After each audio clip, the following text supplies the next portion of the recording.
తెలంగాణ ముఖ్యమంత్రి రేవంత్ రెడ్డి, బీఆర్ఎస్ అధినేత కేసీఆర్, మాజీ మంత్రి హరీష్ రావు చేస్తున్న ఆరోపణలను తీవ్రంగా ఖండించారు. పొరుగు రాష్ట్రమైన ఆంధ్రప్రదేశ్కు నదీ జలాలను మళ్లించేందుకు తాను మద్దతిస్తున్నానంటూ చేస్తున్న విమర్శల్లో వాస్తవం లేదని స్పష్టం చేశారు. రాష్ట్ర నీటి హక్కుల విషయంలో ఎట్టి పరిస్థితుల్లోనూ రాజీ పడే ప్రసక్తే లేదని ఉద్ఘాటించారు. ములుగు జిల్లాలో దేవాదుల ప్రాజెక్టుపై జరిగిన సమీక్ష సమావేశంలో సీఎం ఈ వ్యాఖ్యలు చేశారు. నీటి సమస్యలపై చౌకబారు ఆరోపణలు చేస్తూ ప్రజలకు సంబంధించిన అంశాలను రాజకీయం చేయవద్దని బీఆర్ఎస్ నేతలకు హితవు పలికారు. అవసరమైతే తాము పొరుగు రాష్ట్రాలతో చర్చిస్తామని, కానీ తెలంగాణ ప్రయోజనాలను కాపాడడంలో వెనుకడుగు వేయబోమని అన్నారు.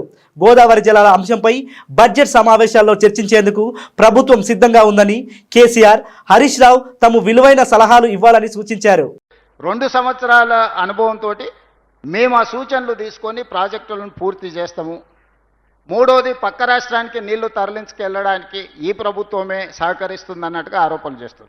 నేను మీడియా మిత్రులను ఇక్కడ ఉన్న వాళ్ళని అడుగుతున్నా, ఎవరైనా ప్రజా జీవితంలో ఉండి తెలంగాణ ప్రజల ఓట్లతోని ఎన్నికైనా ఎవరైనా అయి ఉండొచ్చు.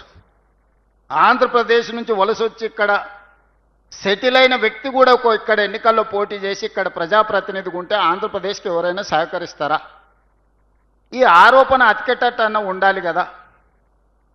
ఇతరులు తరలించుకోవడానికి మీరు సహకరిస్తున్నారు, మీరే వాళ్లకు నీళ్ళన్నీ వదులుతుండ్రు అని ఇట్లాంటి చౌకబారు ఆరోపణలతోని ఏమీ ప్రయోజనం లేదు.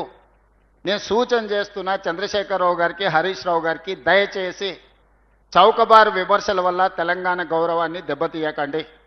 ఈ ప్రభుత్వానికి ఎలాంటి భేషజాలు లేవు. ప్రతిపక్షం సూచన చేస్తే ఆ సూచనలని నిజంగా అందులో ఏమైనా విషయం ఉంటే వాటిని స్వీకరిస్తాము. మేము చేస్తున్న పనులలో ఇంకా కొంచెం మెరుగ్గా చేయడానికి మీరు ఏం సలహా చెప్తారో చెప్పండి. ఇప్పుడు జనగాం శాసనసభ్యులు పల్లా రాజేశ్వర రెడ్డి గారు వచ్చారు, ఈ వేదికలో పాల్గొన్నారు. వాళ్ళు కొన్ని విషయాలు లేవనెత్తారు, కొన్ని అంశాలు సూచన చేశారు. వాటిని అన్నిటిని కూడా నేను నోట్ చేసుకున్నా. నేను అధికారులకు కూడా ఆదేశాలు ఇచ్చిన. మనం ఎన్నికలు వచ్చినప్పుడు ఎన్నికలు చేసుకుందాం. ఎన్నికలలో సరే